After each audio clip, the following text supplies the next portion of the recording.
Hi friends, welcome to English Study Point. So friends, this lecture is in continuation with the previous lecture.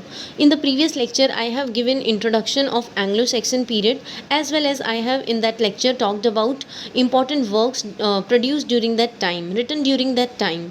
So under that lecture, I have talked about heroic poetries that were produced during Anglo-Saxon period, and now in this lecture I am talking about lyric poetry that were produced during Old and Middle English. So this lecture is part number 2, and friends, you can very well find my previous lecture from my channel's playlist. So now in this lecture I am talking about lyric poetries that were produced during Old and Middle English. So that time, number one poetry that was written under lyric poetry is Wanderer. So it is about an old man who talks about an attack that happened in his youth. कि wanderer जो है वो बताती है कि old man जो था वो बताता है इस पोएम के थ्रू कि उस टाइम जब वो ओल्ड मैन जब यंग हुआ करता था तब जो है एक अटैक हुआ था जिसमें उसके सारे ही यानी ओल्ड मैन के सारे ही क्लोज फ्रेंड्स और साथ ही साथ किन यानी संबंधी यानी फैमिली मेम्बर्स जो है उस अटैक में जो है सारे मर गए थे. So it is about an old man who talks about an attack that happened in his youth where his close friends and kin were all killed. So kin is family member and the memories of the slaughter have remained with him all his life. कि किन कौन होते हैं, किन जो होते हैं वो फैमिली मेम्बर्स हुआ करते हैं and the members of the slaughter कि मतलब उस टाइम जो है उस अटैक में जो है जो भी उसने देखा यानी जो भी उसने जो है अपने ही फैमिली मेम्बर्स को स्लॉटर होते हुए देखा तो वो जो है उन सब की मेमोरीज़ जो है उसके माइंड में जो है सेट हो गई है.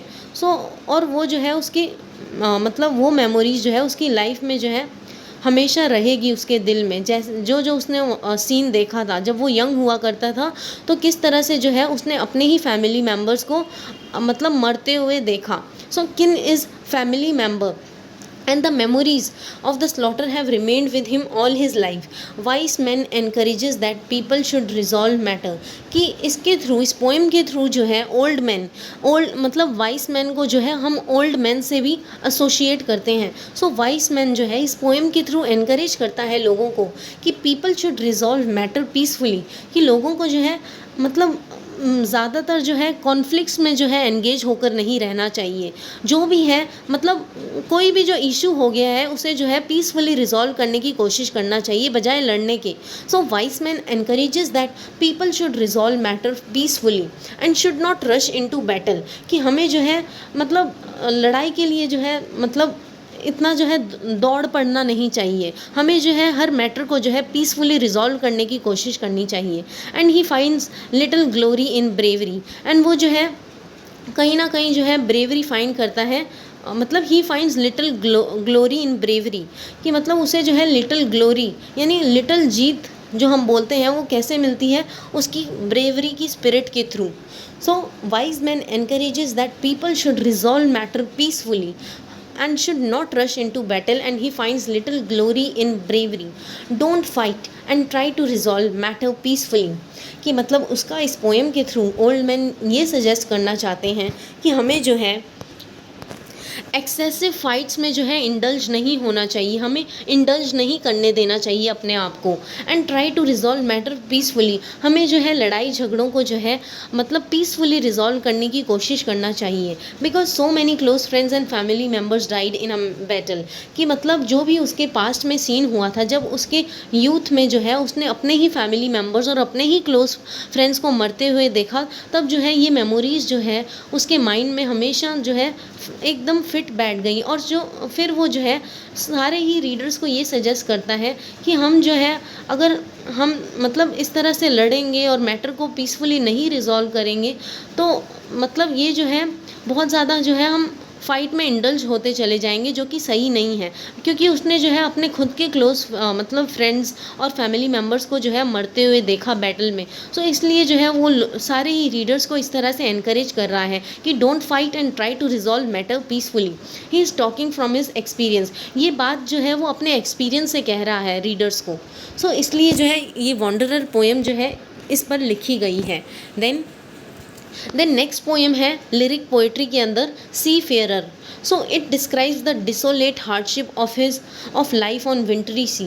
कि मतलब विंटरी सी में यानी ठंड के टाइम पे जो है कितनी हार्ड लाइफ होती है. Desolate hardship of life on wintry sea, कि कितना ज़्यादा जो है हार्डशिप को जो है हम फेस करते हैं विंटरी सी में. सो उसके बारे में बताया गया है. Seafarer is a person who goes on a voyage on sea. कि सी फेयरर एक मतलब पर्सन होता है जो कि सी के वॉयज पर चला जाता है, सी की जर्नी को एक्सप्लोर करने चला जाता है. It talks about the condition, कि मतलब ये जो पोएम है ये बताती है उन लोगों की कंडीशन के बारे में जो कि कोल्ड वेटेडनेस, मतलब it talks about the conditions of cold wettedness solitude in the C.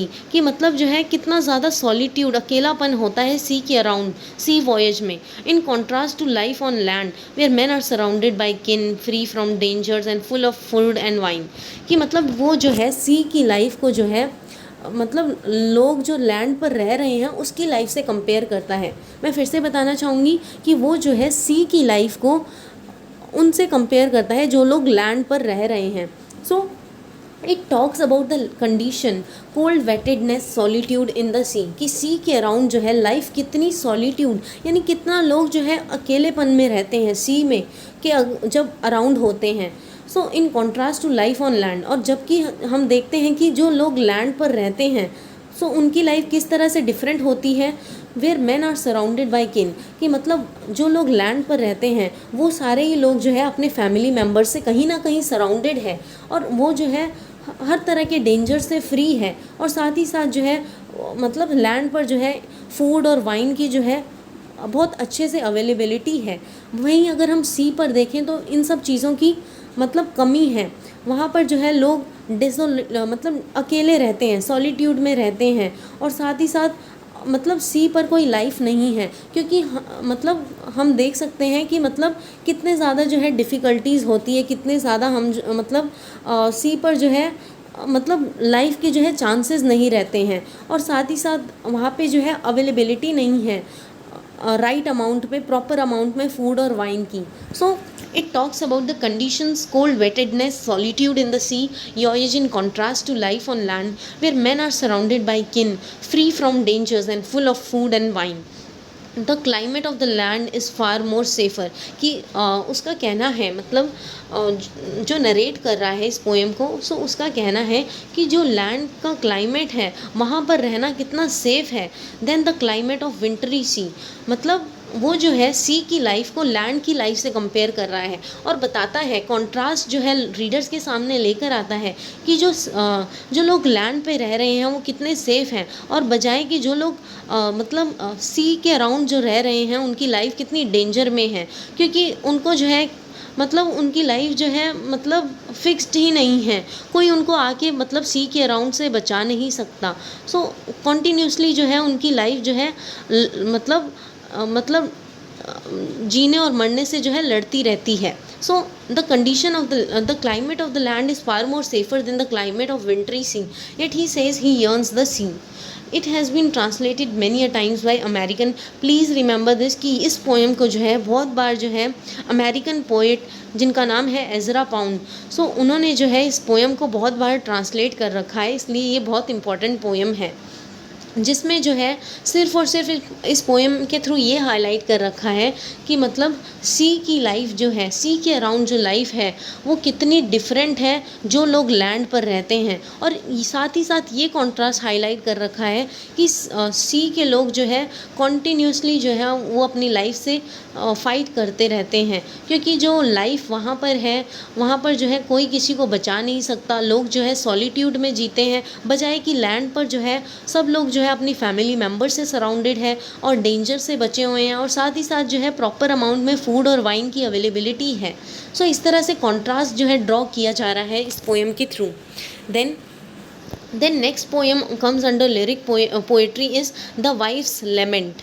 The Wife's lament. So it is about the grief of a female speaker, कि ये पोएम जो है ये किसके बारे में बताती है कि फीमेल स्पीकर के ग्रीफ के बारे में। It represents her state of despair, कि ये पोएम जो है रिप्रेजेंट करती है फीमेल स्पीकर की निराशा के बारे में, सो डिस्पेयर के बारे में, हर स्टेट ऑफ डिस्पेयर।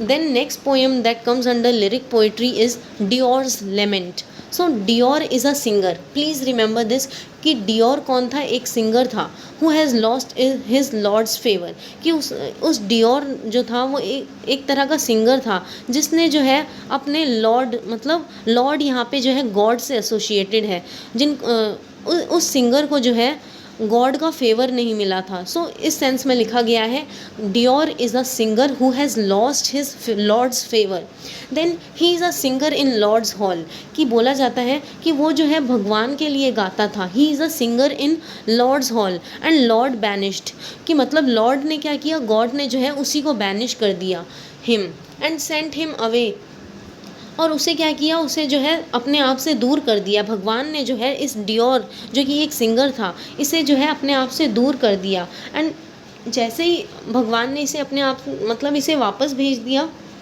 सो उसे जो है डियोर को इस बात से बहुत ज़्यादा हर्ट हुआ।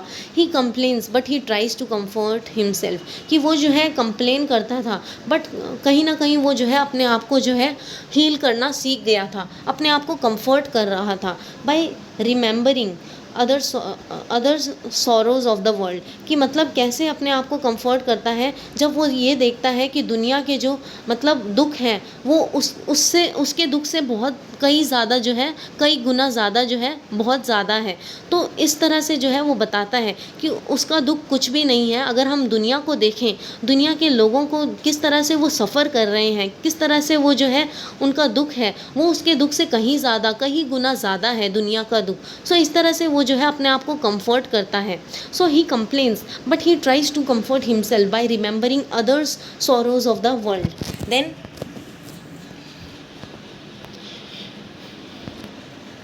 Then last poem that comes under husband's under lyric poetry is husband's message.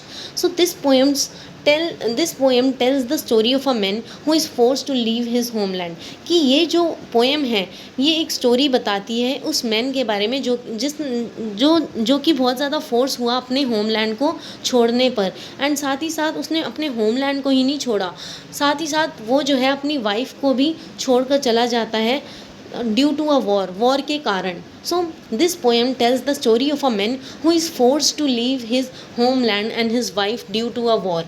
So this poem takes place after the war has ended, कि ये जो पोएम है ये तब मतलब इसकी शुरुआत होती है जैसे ही वॉर एंड हो जाता है।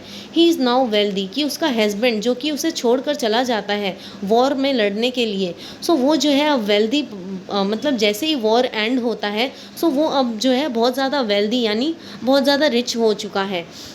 He is now wealthy after the war ends, he carves a message on a wood, कि वो जो है एक मैसेज जो है वुड पर लिखता है and sends it to his wife, जो कि वो मैसेज जो है जो कि वो वुड पे लिखता है वो सेम मैसेज जो है वो अपनी वाइफ को दे देता है। रिकाउंटिंग द पास्ट, जिसमें वो जो है पास्ट को याद करता है। लाइव विदाउट हर, कि मतलब जिसमें वो बताता है कि मतलब उस इंसान की जो कि वो अपनी वाइफ को छोड़कर चला गया था, कि वो कहता है कि वाइफ के बिना जो है उसकी लाइफ अधूरी है। So recounting the past life without her, reflecting on his past misfortunes, professing his love for her. अब वो जो है इस मैसेज के थ्रू जो है अपना लव जो है प्रोफेस कर रहा है इस मैसेज के थ्रू अपनी वाइफ को। सो पास्ट के मिसफॉर्चून्स के कारण जो है वो अपनी वाइफ को इतने लंबे टाइम तक याद नहीं कर पाया, बट अब वो जो है इस मैसेज के थ्रू अपने प्यार को जो है रिफ्लेक्ट कर रहा है और वो मैसेज वो अपनी वाइफ को भेज देता है। Then he carves a message on a wood and sends it to his wife, recounting the past life without her, on his past misfortunes, professing his love for her, and he explores the relationship of love. इसके through वो explore करता है मतलब अपने प्यार को, relationship of love, he wants to reunite with his wife, कि इस पोएम में वो अपनी वाइफ के थ्रू अपने वाइफ के साथ फिर से रीयूनाइट हो जाना चाहता है, जो कि वो बिछड़ गया था, सेपरेट हो गया था, उसे जो है अपना होमलैंड मजबूरन छोड़कर जाना पड़ा, और साथ ही साथ अपनी वाइफ को भी छोड़ना पड़ा वॉर में लड़ने के कारण। सो अब वो चाहता है कि वो अपनी वाइफ के साथ फिर से रीयूनाइट हो जाए अपने नए होम में। सो ये जो है, ये पोएम हस्बैंड्स मैसेज, इसके बारे में लिखी गई है। देन फ्रेंड्स, इसी के साथ ये लेक्चर एंड होता है। एंड फ्रेंड्स, मैं इस लेक्चर को भी आगे कंटिन्यू करूँगी। So friends, thanks friends for listening, and please don't forget to like, share, comment and subscribe. Hope this lecture will help you in your UGC NET English Literature exams preparation.